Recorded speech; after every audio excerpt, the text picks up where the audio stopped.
So, if you're anything like me, you struggle to truly relax on vacation. I think it's because I'm so wrapped up in the fact that I have to be productive all the time and that I have to get the most out of all of my time and that I have so much else going on that I really do struggle to just sort of sit back, relax, and take a week off. I can't remember the last time I took a vacation and I just felt like everything was gone and I could just let go and be on vacation until now. I spent last week out of town and I completely detached from things. Not completely, I did some work, but at the same time, I got so much out of it. There was some great study, there was some great time spent with my family, there was some real relaxing. I read some books. It was so fantastic. And I'm going to show you how I did it and what the outcomes were. I'd love to talk about that now. So let's do it. As any good follower of Simon Sinek, I will start with the why. What's the purpose of the video? The reality of it is that if you're like me and you had problems in the past relaxing on vacation, felt guilty for not working, and mindlessly checked email every time the family would take a break for a second. I had to jump into my email and I had to see what I was missing and see what was going on. And I maybe didn't tell the company that I was leaving, so I just thought I could get away with taking a little bit of extra time off during the day. And I had a real hard time switching gears from a busy pace work life, where I was constantly running at 100 miles an hour because that's what I like to do, to sitting on a beach and just reading a book and, like enjoying my time, having dinner with my family or something like that. It can be really challenging to disconnect. It can be really challenging for those of us who are so used to running at an abnormal pace. It can be really difficult for us to get out there and say, you know what? I'm just going to take a week off, or I'm going to take most of the week off, and I'm not going to do any business if I don't absolutely have to. There's going to be anxiety about that. There's going to be um, all kinds of feelings about the fact that you're not doing anything, or that you slept in today and that you didn't get up before the rest of the world and check your email and read the news and understand everything that was happening in the world. But I really found a safe place for that to happen. And I really found that I was capable of letting go of all of that. And I'm going to walk you through a few things here. I'm going to walk you through the strategies of exactly what happened. I'm going to walk you through some of the routine things that I did in order to change. And I'm going to walk you through some of the outcomes that came from this and some of the things that hopefully you can use to take your next vacation and go worry free, stress free, relax, and come back on Monday ready to go. Let's do it.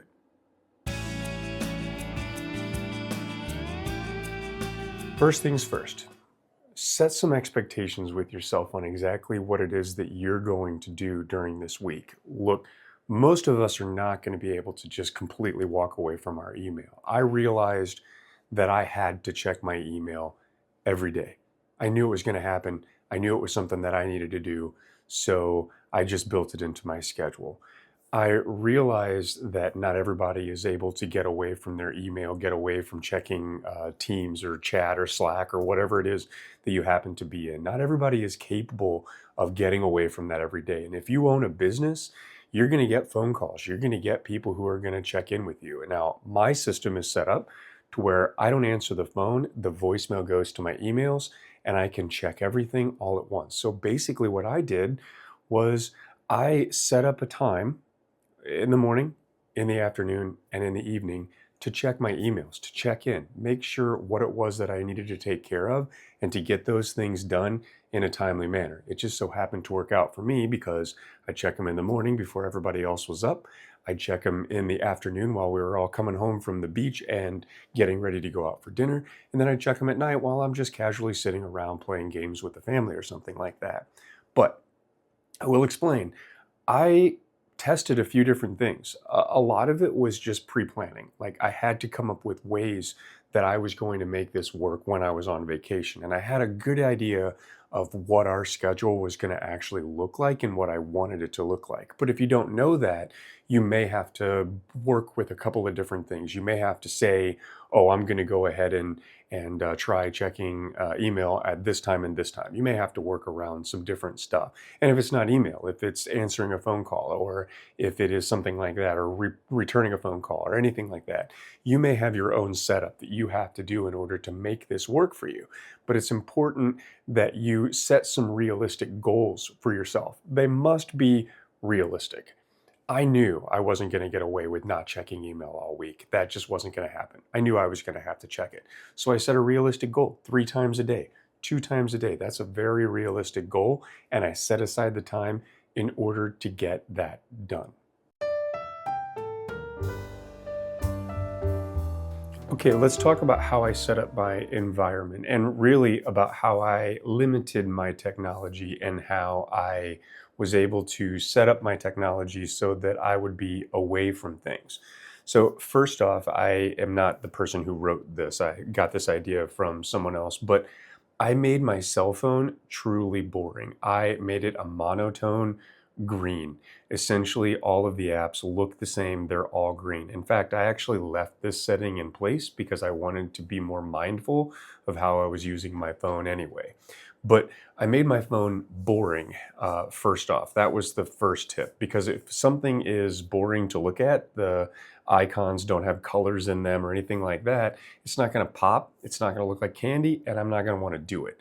So that was step one, was basically to make my phone boring. Step two was to physically move the icon for my email farther back in my menu. Put it all the way as far as it could go. So I have to flip through 3 pages, and all that time thinking, is now really the time I want to check my email, or is it not? I moved it all the way to the back, made sure that it was difficult for me, and I had to make a conscious effort to actually get that part of it done. I also didn't bring as much technology. Whenever I travel, I try to limit. I practice a little bit of minimalism when it comes to my travel. So I essentially had my phone and my laptop, and that was about it. I didn't have my iPad. I didn't have my a lot of my gear that I use to film these things or anything like that. I didn't have any of that stuff. So I relatively with a relatively low inventory, I pretty much had to live in a low tech environment, which meant that I had to be much more mindful of when I was going to be on my email or I was going to do different things. Now, there are other things that you could do. You could put in place limitations on the Wi-Fi usage. You could put in place some reminders to turn your phone off. You could even leave your phone at the hotel room, which was something that I also did. When I went down to the beach, I didn't always take my phone. When I went to dinner, I might have left it in the car. It was nerve-wracking, yes, but I distanced myself from that so that that way, while I was in Target trying to, not Target the store, but on Target trying to relax in the vacation and be in vacation mode, I wasn't tempted to jump into my phone and check my email or to work on a little bit of this or a little bit of that or look at this client process or anything like that. Now, I will say this, like, I definitely did do a lot of strategy sessions. And for that, I'll show you by reaching right over here, pen and paper is what I was using. So I basically had a notebook handy and I was writing things down. If I wanted to think about how I was going to do something, or even this video in and of itself, I hand wrote notes. It was a great way to spend the time. It was a great way to detach and bring myself back a little bit into my own person. Tip number 3, which comes to you hidden behind these giant office things, perspective. Tip number 3 is making deals with yourself. Like, the reality of it is that when you're your own boss, or you're the person that is making all the shots, calling all the shots in business, or deciding when it is and how it is that you're going to do the work, you've got to be able to make some deals with yourself because you're your only boss. If you're going to take some time off, it needs to come as time off. It needs to be something that you can do. So, some of the balance that I wanted was a balance of productivity and relaxation. I'm sure you're like me, and some of the relaxation, some of the get it out of your head portion is something you do for fun, drawing or thinking about a project or something like that. These are huge for me. So I made some deals with myself. I allowed myself some time to do this. I allowed myself some time to quietly reflect and think about some of the stuff that I wanted to do in business. I spent an incredible amount of time thinking about where I wanted to go with this channel. I even spent some time watching some of my inspiration for this channel and getting some ideas for videos. You might notice that this one is a little bit different. It's not me just sitting here talking at you from my desk. I'm still in my office. It's still the same place, but I'm having conversations at different angles. This is something that I picked up from reviewing some of Ryan Holiday and Gabe Bolt's stuff this week while I was on vacation. They're constantly moving around. It makes it more dynamic. It makes it more interesting rather than just a talk at you from my desk situation. And that's what I wanted to do. I wanted more creativeness inside of my channel. I wanted more ability to change what it was that I was presenting to people. And all of that comes from being able to truly detach from the day to day, from the operational, tactical stuff that I was doing, and be able to observe what I was looking at from a 50,000-foot view. And let's be honest, that's what real vacation should be. It should be a detachment so that you feel when you come back like you're super ready to go, like you're ready to work, you're ready to get on task again. And that's exactly what happened. By spending a little bit of time jotting some notes, thinking about things, or even watching some videos and doing some research, I gave myself plenty of space to think about exactly what I wanted this to look like, exactly where I wanted to go from here. Now, I'm not done. I'm not going to pretend that I walked away for a week and like I've got it all figured out now. That is not even close to true. But I will tell you that I feel so much better as I walk through this and as I'm getting ready to start this. I feel so much better by having it taken a week and actually got some real value out of it. And I hope that's what you pull out of this video as well. Now, I would be remiss if I didn't at least talk about some sort of gear that I used while I was on vacation. There were a few of them, but most of them are not relevant to this channel. The one that is something that I've actually already reviewed, but I've never actually traveled with it. And that is my Filson 24-hour briefcase. This guy actually, and they're not giving me any money for this, not yet anyway, but it's a minimalist travel bag with enough space to throw a few things in there that you need for your travel and some of the stuff that's going to make it super interesting to be on the airplane and to work with stuff. But it's not necessarily about the gear. I mean, this section is actually about a gear review, but it's really about what works for you. What makes the most sense for you to bring on your trip so that you can actually get it to be a good trip for you. You got to make sure that you bring the right stuff. You don't want to show up on vacation and you don't have any of the right things to truly relax, so you don't get any of the relaxing actually done. So it's all about that situation there. So I knew going into it that I wanted to take my Filson briefcase, and that was all I wanted to carry on the plane. So that's exactly what happened. We checked a bag. All of our luggage, all of our stuff was basically all of our clothing, all of everything was inside the check bag. And I was able to just carry what I really wanted for fun and productivity and relaxation inside of my little bag. And it worked out perfectly. Basically, one book, one magazine, one laptop, and one phone. That was what I had with me. A few odds and ends and some snacks for the airplane. That's pretty much it. Travel hack. I actually took my thermos, which is in my bag back there, my Yeti thermos that my daughter got me. I actually took that with me and some tea bags and the stores, the Dunkin' Donuts at one airport and then the just little cafe at the other airport, actually gave me hot water. So I had a free drink for the airplane just because I brought my water bottle. They got to be empty when you go through TSA. So don't make that mistake. I've done that one time and they make you go back and empty it out. But at the end of the day, that's a gear review you didn't ask for. So I'm going to sum it up. Those were the 3 tips that I have. That was how I was able to make this the most relaxing and rewarding vacation that I've taken in recent memory. And I hope that it helps. I hope that it brings something to you, but I want to talk about the outcomes of this.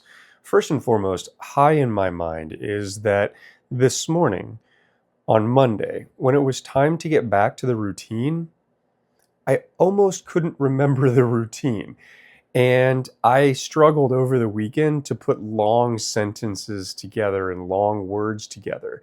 And a friend of mine was commenting, he's like, that's how I know you're in relax mode, because you're struggling to put long words together. I think that's absolutely awesome. So good on him for making that observation. But the truth is that the outcome of going on a week vacation where I truly do relax, where I truly do feel like I got what I needed from that vacation, is that I'm ready to go. You know, I was taking time to build this channel, to build a community, to build a business, to push in every way possible, and truly understanding and now knowing that I can take time off. I can take small bits of time and truly relax is super important. I feel rejuvenated. I feel like my batteries have been recharged, and I feel like I'm ready to go for the next couple of months and just really hit this hard, because that's exactly what it's going to take to get to the next step in all of the endeavors that I'm going over right now. So that's the true outcome. That's the main part here, is that I was able to relax, and I haven't done that in a long time.